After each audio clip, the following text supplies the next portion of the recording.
ఎంతోమంది స్త్రీలు ఈ క్యాన్సర్ అవగాహన పెంచుకుని రకరకాల టెస్ట్స్ చేయించుకుంటారు, ప్యాకేజెస్ చేయించుకుంటారు, హెల్త్ స్క్రీనింగ్ చేయించుకుంటారు. ఇదంతా చాలా బాగుంది. ఇలా చేయించుకునే వాళ్ళంటే నాకు చాలా గౌరవం. ఎందుకంటే ప్రాబ్లం వచ్చి ముదిరిపోయాక ఎంతో అవస్థపడి ఇంట్లో వాళ్ళని అవస్థ పెట్టే బదులు ముందే కొంచెం డబ్బులతో స్మాల్ ప్యాకప్ మనీతో మీరు ఈ ప్యాకేజెస్ చేయించుకుని హెల్త్ ప్రాబ్లం వచ్చినప్పుడే లేదా అది వచ్చేటట్టు ఉంటేనే జాగ్రత్తలు తీసుకుంటే అది చాలా మంచిది. అలాగే చేయించుకోమని మేము అందరినీ రిక్వెస్ట్ చేస్తున్నాము.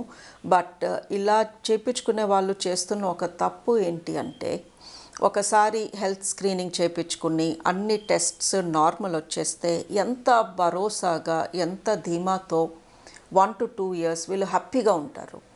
బట్ మీరేం అర్థం చేసుకోవాలి అంటే, ఇవాళ ఫర్ ఎగ్జాంపుల్ అల్ట్రాసౌండ్ స్కాన్ చేయించుకున్నారు, పొట్టది మ్యామోగ్రామ్ చేయించుకున్నారు, అంతా నార్మల్ వచ్చింది. అది మీ పరిస్థితి ఇవాల్టి పరిస్థితి చెప్తుంది. ఇవాళ మ్యామోగ్రామ్ నార్మల్ ఉంటే ఇవాళ రొమ్ముల్లో ఏ క్యాన్సర్ లేదు, రొమ్ము బాగుంది అని అర్థము. డస్ దట్ మీన్ మీకు వచ్చే వారం లేదా 20 రోజుల తర్వాత లేదా 2 నెలల తర్వాత ఏమీ రాదు అని గ్యారంటీ ఇవ్వట్లేదు. సో అలా గ్యారంటీ ఇచ్చే టెస్టులు మా దగ్గర ఎక్కువగా లేవు. ప్యాప్స్మియర్ అని గర్భసంచి ముఖద్వారం నుంచి చేసే ఒక టెస్ట్ తప్ప మిగతా ఏ టెస్ట్ కూడా ఆ రోజు మీ పరిస్థితి చెప్తుంది తప్ప ఇంకో 2 నెలల్లో 2 రోజుల్లో ఏదో తేడా జరగబోదు అని లేదు. కానీ ప్రతి టెస్ట్ కూడా ఎన్నిసార్లు చేస్తాము, రోజుకి ఎన్నిసార్లు చేస్తాము, వారానికి ఎన్నిసార్లు చేస్తాము, ఇట్ ఈస్ నాట్ ప్రాక్టికల్.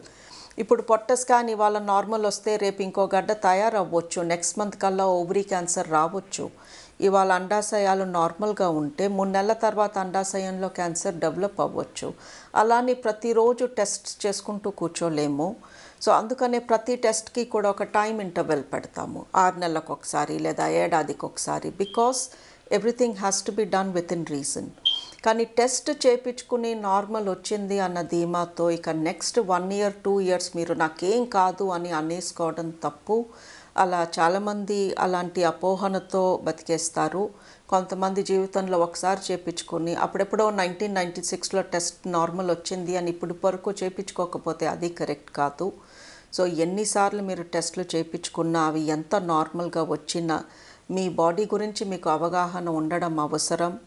బాడీలో ఎక్కడ ఏ ప్రాబ్లం వచ్చినా ఆ ప్రాబ్లం 10-15 రోజులు దాటి ఉంటే మీరు ఖచ్చితంగా చెకప్కి రావాలి. దీన్నే ఎర్లీ సైన్స్ ఆఫ్ క్యాన్సర్ అంటాము.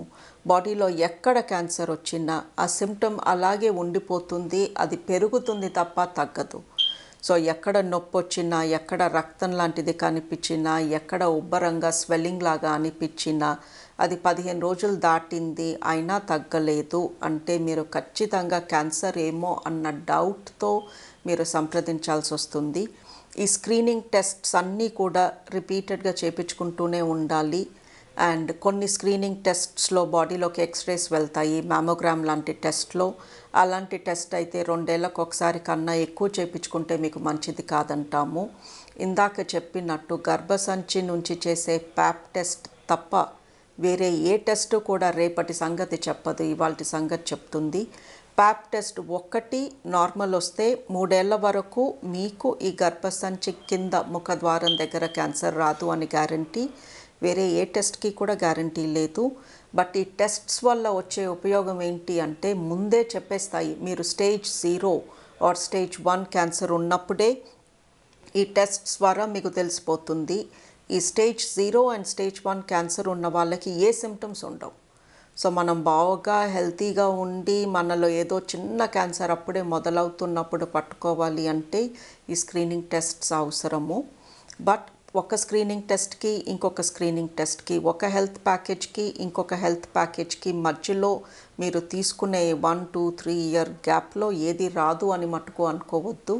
మీ బాడీ పైన అవగాహన పెంచుకుని ఏ సిమ్టమ్ అన్నా వస్తే you have to meet the doctor.